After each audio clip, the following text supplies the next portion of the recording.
controversial influencer Andrew Tate is released from custody in Romania. They best get this guy, because if he comes out and he's free, oh my gosh. Can you imagine if he comes out and he's free, what his first life is going to be like? It could break the record. It'll be 100 million views on YouTube. It'll be the talk of the world. It'll be banned in countries. It'll be feared, because if you go after a person like this, you better have proof to arrest them or get them. You don't go through somebody like this because they become a big figure and their message becomes bigger, specifically to the people that didn't listen to it before or hated it. They're going to say, why are you trying to silence this guy? And you don't think Andrew's going to come out telling the story? It's going to be a very hard season for those that try to silence this guy. Imagine shooting a man with your last bullet and he stands there unfazed. I will say this because I say it on every single podcast. If they lock me up for some insane bullshit, Andrew Tate has been arrested. I didn't do it. The Matrix has attacked me. If I carry on with the trajectory I'm carrying on, they're going to put me in jail because I'm too influential. For the people watching at home, they just need to sit and understand that the system does not make rules for the good of you. It makes rules for the good of the people who make the rules. And a lot of the life paths laid out to the average man at home today is not for their own good. It's only going to lead them to depression and misery. Do you think you're a force for good? I absolutely not really know I'm a force for good because I'm a force for truth. And truth is a good thing. Without truth, we're going to end up in absolute tyranny and slavery, and we're already on our way there.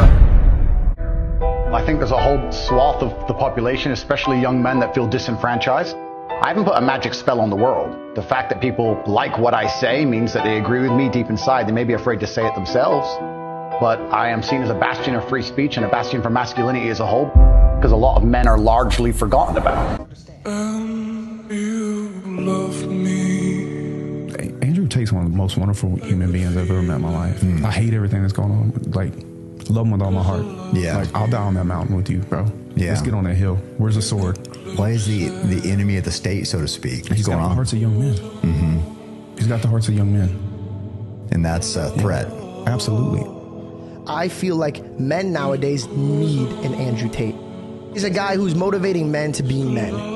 If you cannot control your own mind, then you go through life with zero control, zero influence. You can't control anything. You're just a feather in the wind, waiting for life to blow you from happy place to sad place to happy place to sad place, completely hoping on the gods to be fortunate to you, because if any genuine discomfort comes your way, you're fucked.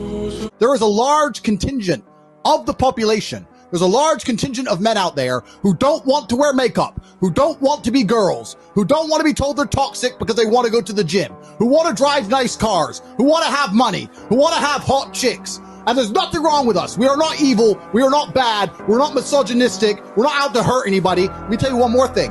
When bad things happen, they call men like us. The feminists who hate us and call us toxic, the second they have trouble, they'll call a police officer. Do you think they want a feminist male to turn up or a man like me and you? They need us and they use us. But the second we have an opinion, the second I decide to voice and talk about the things that we talk about, explain our points of view, they want to cancel us. They don't want us to speak. They just want us to defend them, build the railroads, build the roads, be the workhorses, be the slaves, and they think we're not allowed our point of view. Well, they made a fucking mistake, because I, like every great leader throughout history, charge first, before my army. Cavalry charge at the enemy. You can cancel me. There's no evidence in my files. I've done nothing wrong. Everybody knows I'm innocent.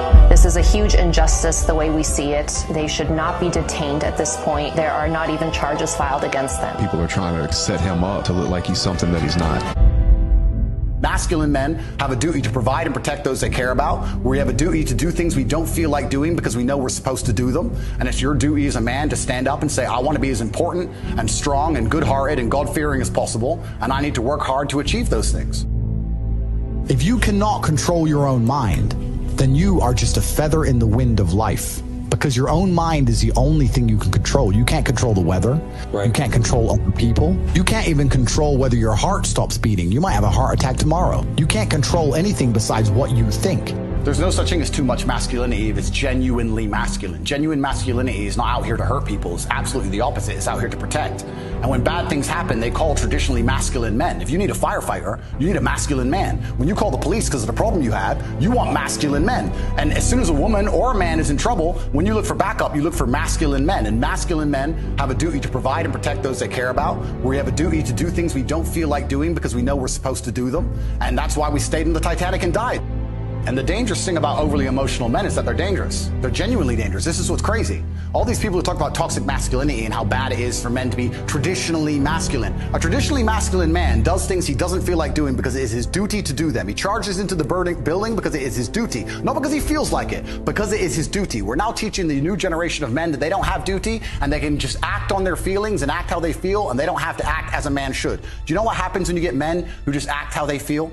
You get school shooters, you get violence, you get rapists. Men who do not control their emotions are dangerous. If you find a man who is stoic, he's not going to hurt people. He's going to sit and think about his actions very carefully, and he's going to be a good man who protects and provides for his family. You find a man who just acts out on impulse and does whatever he feels like, you're going to find a dangerous man. Sitting here telling men to cry more and act with their feelings and it's okay to feel this way, that way, etc., and have no self-control. That is why we have the problems we have in the world. Absolutely not wrong. So when they talk about toxic masculinity, they have it completely inversed on its head. Completely not wrong. We need to be teaching stoicism. We need to be teaching young men to understand that the world is very, very difficult. It's hard to be a man. You're going to feel bad sometimes. You need to suck it up and perform anyway. Not to sit there and cry your eyes out or blame other people. We live in a comfortable world now where people think, oh, it doesn't matter, it doesn't matter. But you know what? To some degree, it does matter. It does matter, and I'll tell you who it matters to. It matters to your soul, and it matters to God.